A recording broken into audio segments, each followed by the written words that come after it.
Okay, if I can have your attention, please. Joey Logano has joined us here. He's the driver of the number 22 Shell Pennzoil Ford for Team Penske. Joey is certainly one of our chase drivers for 2014 with his performance thus far this season. And coming into Bristol Motor Speedway, Joey got 3 more opportunities to get a win before we set the chase field. And how's your car and your outlook for this weekend?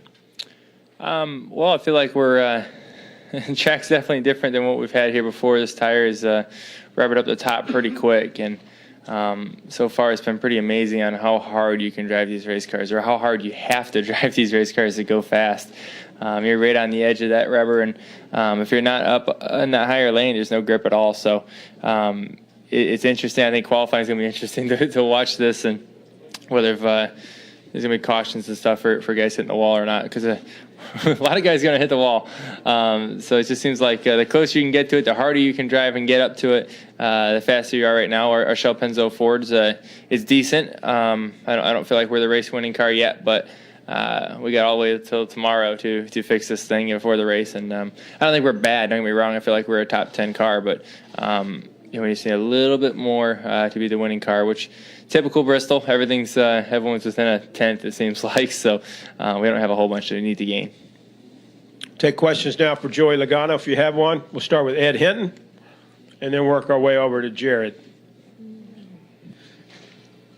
Ed Hinton, ESPN.com. Joey, considering how strong you've been running in recent weeks, how frustrating is it for you not to have been able to join the 3 winners club so far? I mean, it seemed like everybody's got 3 wins with you except the strong runners, and yet you've been running really good in recent weeks. How frustrating is that?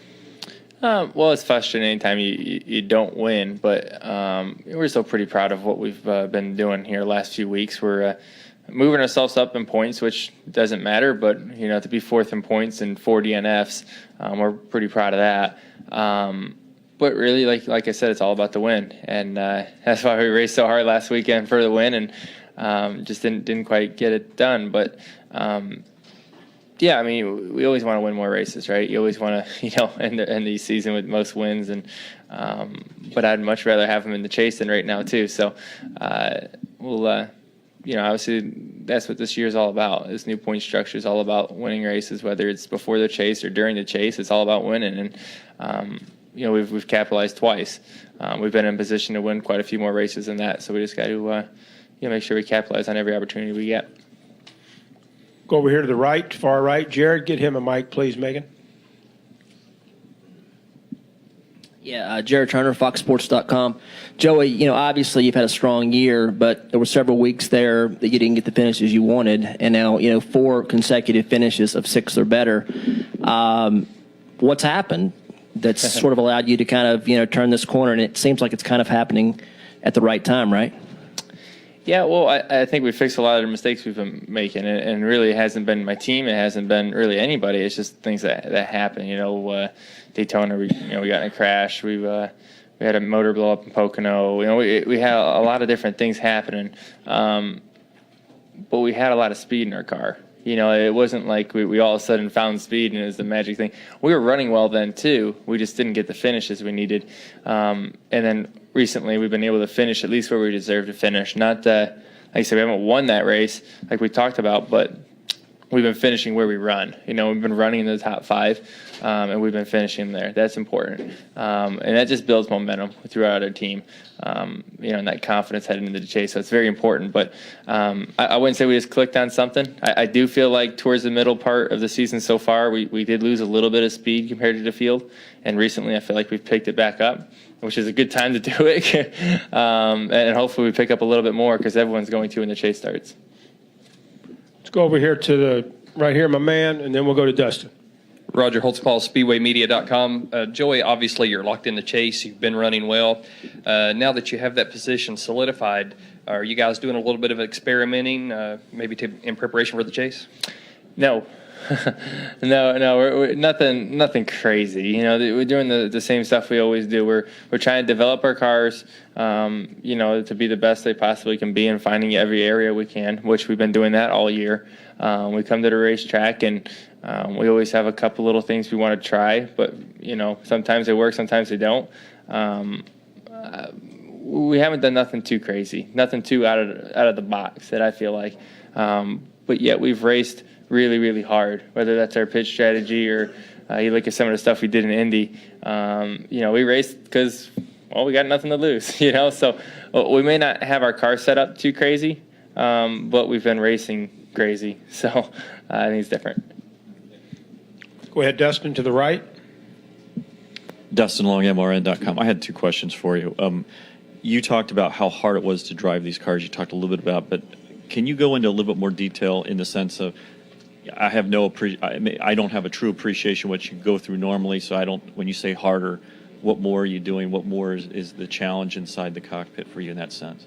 Yeah, when you come to Bristol here, usually that second lane comes into play. Run and a half into the race, you don't really see it much in practice or qualifying. And today it's rubbering a lot more, whether it's a truck race and nationwide practice and being a little warmer than it was in the spring, or the different tire. It could be a combination of all of that that makes it go up there. But it's a lot of grip, and it's amazing because where they ground it down to where they didn't, their grip change is huge. And it's funny because at first when the track's green and there's no rubber, there's no grip up there.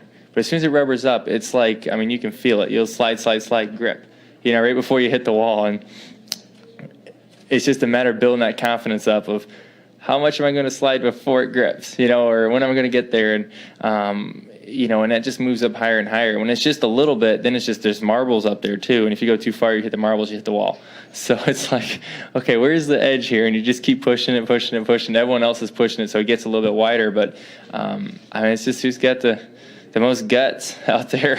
You know, when you're going out there to qualify, it's going to be insane. I'm going to be shaking after qualifying, I can tell you that much. And in the race, we're going to have to find a way to be able to run up there all day. Not hit the wall, not make mistakes, and somehow have your car good enough to be able to pass. And that's going to be the tough part, because when you get that freight train up top, and it's going to be the fastest lane up there for sure, when you make that pass, you're taking a big gamble to pass the car in front of you. Because if you don't make it work, you're getting a freight train pretty far back and in a hurry. So you got to be able to kind of know where the cars are around you, know what, look far enough ahead to see where the lap cars are, and then you know, make that move when you feel like you can definitely do it. Because if you don't, you're going to lose 2 or 3 spots instead of gaining that one. So it's kind of risk versus reward throughout the race, where you think your car is, how you think you can run, and that's why it comes down to. It's going to come down to, you know, aggressive strategy. It's going to come down to aggressive restarts, and then you know, whether you're going to be patient on the long green flag runs and wait for those opportunities to pass cars, or you're going to be the aggressor and try to make it happen. And like I said, there's risk on either way you do it, but that's the way this Bristol race has turned out the last few years, and I think this race will be even more like that. A lot of 16, 17, 18-year-olds now, especially in the Nationwide and Truck Series. With your experiences, when you look at those guys, do you almost kind of think, boy, you're in for something here? Or do you wonder, or do you... I think, boy, I'm getting old. I used to be like that. Think about the younger guys that are trying to work their way up, and obviously you went through that, and you know some of the challenges. I'm sure it's a little bit different for each person, but you know what they're facing, the difficulties, and what the road ahead potentially can be for them. Mm-hmm. That's a good point. I mean, each challenge is going to be different for everybody, and how they handle the adversity that comes to them, and what that will be. But you know, it's good to see some of that young, you know, talent coming up. I think that's a good thing. We haven't had many rookies into the Sprint Cup Series up to this year. Really, we haven't had any in a while. So, you know, we got a couple good rookies in here this year, I think. And then you obviously got to bunch of guys in the truck series and watching the race here yesterday. How many young guys are in it is pretty crazy. So, it's an advantage for them to be able to start running the truck series at the short tracks at that young of an age. It's an advantage for when they turn 18, so that's a good thing for them. And start kind of understanding how NASCAR racing works. And obviously each step you step up gets harder and harder, but I think it's kind of cool to see it. It's funny because a lot of them look like they're 13 instead of 16, but I guess I was like that at one point too, which wasn't too long ago, but it's still it's kind of fun to watch that and how good they've been doing. A lot of them going really fast. Let's go over here to the front row. Hank, raise your hand. Joey, with only 3 races left, obviously there's going to be some points element to who makes the chase. How much do you anticipate that as it comes down to that? There's a bunch of guys with a chance that it could get crazy. And how much different is it for you this year knowing that whatever happens to you, if you get caught up in something, doesn't matter, as opposed to last year when, something could derail your year?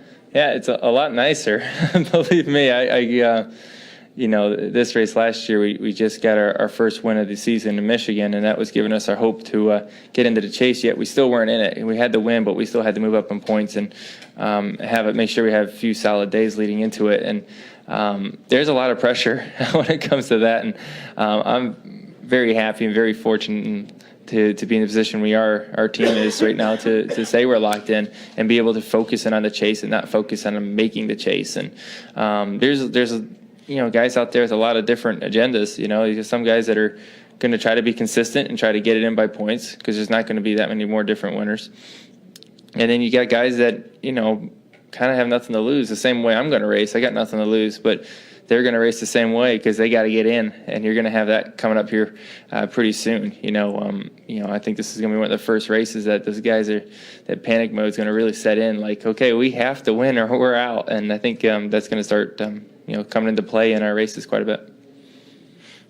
Raise your hand, Matt. Matt Weaver, Popular Speed. Joey, when you first started coming to Bristol, it was under the old configuration, and when you got down to the end of races, you would see guys try to shove guys up the racetrack. With this new configuration, of course, you're running so close to the wall. So when it gets down to the end of the race and you need to get positions or you're racing for the win, what is your mentality to try to force your way around somebody? Well, I feel like there's 3 generations of Bristol. It seems like there was the bottom before they re-concreted it. And then they just did it, and then there was you can kind of go to the bottom, to the middle. The top wasn't a big advantage to run up there. You can run up there, but it wasn't like the best lane by far. And now since they ground it down, the top's become the way best lane. And I think it's kind of the same as the old Bristol before they redid it, except it's up top instead of on the bottom. You'll start seeing guys get aggressive and stuff like that. And I think last few years has been a pretty good race here. Which is interesting because it's so hard to pass that as a driver it's frustrating, but for some reason when everyone's pissed off it puts on a good race. So we'll see what happens. So when you go to race for the win, though, you can't push guys up, so do you have to do like a slide job? You're going to see slide jobs. You'll see people still pushing each other up. There's still a little bit of room to push up, So I think you'll see, especially, guys going for the win. There's going to be a lot of bumping and banging, but and a lot of slide jobs and a lot of that stuff going on, trying to make a hole to get up. And usually, when you get someone slide jobs you, that makes them mad, and they cross them over, and then everything happens from there. But it makes a lot of fun depending on what end of it you're on. But it's definitely interesting for the fans. I think that's the best part.